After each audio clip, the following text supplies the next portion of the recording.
दोस्तों नमस्कार, मैं आपका दोस्त, आपका लॉयर एडवोकेट दीपक सैनी। आज हम बात करेंगे एक हस्बैंड अपनी वाइफ से किन किन ग्राउंड्स पर डिवोर्स ले सकता है। एक हस्बैंड 12 ग्राउंड्स पर डिवोर्स ले सकता है। 12 ग्राउंड ऐसे हैं जिनके अकॉर्डिंग एक हस्बैंड अपनी वाइफ से डिवोर्स ले सकता है। पहला है एडल्ट्री। अगर किसी की वाइफ शादी के बाद किसी गैर मर्द के साथ संबंध बनाती है तो उसे एडल्ट्री कहते हैं। इस ग्राउंड पर भी आप अपनी वाइफ से डिवोर्स ले सकते हैं। इसके लिए आपको एडल्ट्री को प्रूव करना होगा। आपको कोई ऐसे गवाह, ऐसे सबूत कोर्ट में पेश करने होंगे जिससे एडल्ट्री प्रूव हो सके, जैसे कोई एडल्ट कन्वर्सेशन या एडल्ट कॉल रिकॉर्डिंग या कोई ऐसी एडल्ट फ़ोटो या वीडियो जिससे एडल्ट्री प्रूव हो सके। दूसरा है क्रूअल्टी। अगर किसी की वाइफ मेंटल या फिजिकली क्रूअल्टी पहुंचाती है तो इस ग्राउंड पर भी वो हस्बैंड अपनी वाइफ से डिवोर्स ले सकता है। थर्ड है डेजर्शन।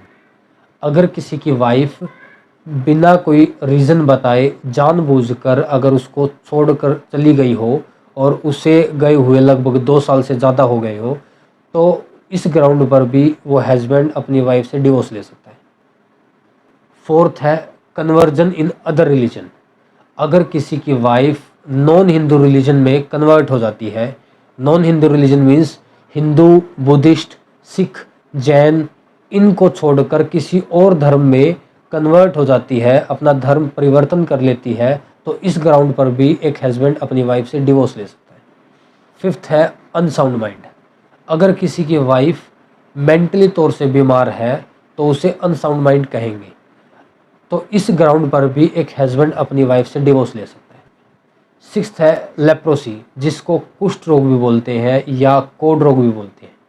अगर किसी की वाइफ को कोई ऐसा जानलेवा कुष्ठ रोग है जो अगर किसी को हो गया तो उसकी जान भी जा सकती है, और ऐसा रोग जो किसी और को भी फैल सकता है जो उसके साथ रहेगा, तो इस ग्राउंड पर भी एक हस्बैंड अपनी वाइफ से डिवोर्स ले सकता है। सेवंथ है वेनरल डिसीज यानी यौन रोग।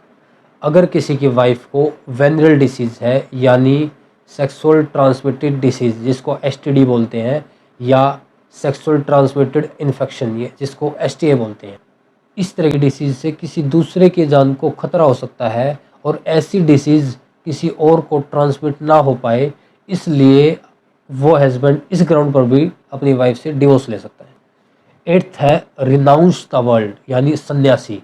अगर किसी की वाइफ सांसारिक मोह माया छोड़कर सन्यासी बन जाए तो इस ग्राउंड पर भी एक हस्बैंड अपनी वाइफ से डिवोर्स ले सकता है। नाइन्थ है प्रिजम्पशन ऑफ डेथ।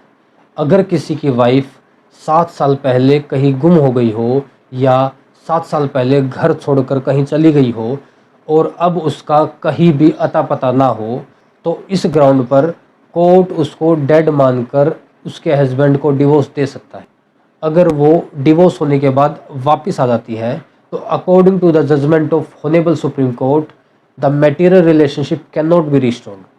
टेंथ है non resumption of cohabitation after the degree of judicial separation.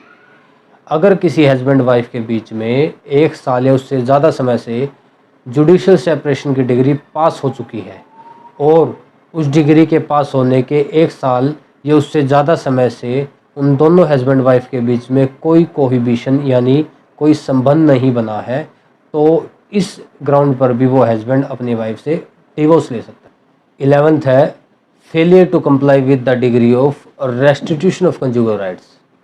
अगर किसी हस्बैंड वाइफ के बीच में रेस्टिट्यूशन ऑफ कंजुगल राइट्स की डिग्री यानी दाम्पत्य अधिकार के प्रत्यस्थापन की डिग्री 1 साल या उससे ज़्यादा समय पहले पास हो चुकी हो और उस 1 साल या उससे ज़्यादा समय में भी उन दोनों हस्बैंड वाइफ के बीच में restitution of conjugal rights means दाम्पत्य अधिकार फिर से स्थापित नहीं हुआ हो, तो इस ग्राउंड पर भी वो हस्बैंड अपनी वाइफ से डिवोर्स ले सकता है।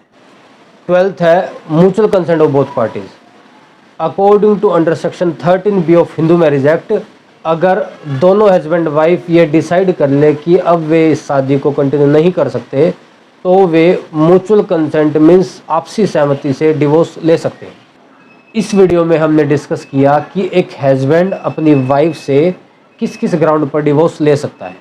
नेक्स्ट वीडियो में हम बात करेंगे कि एक वाइफ अपने हस्बैंड से किस किस ग्राउंड पर डिवोर्स ले सकती है।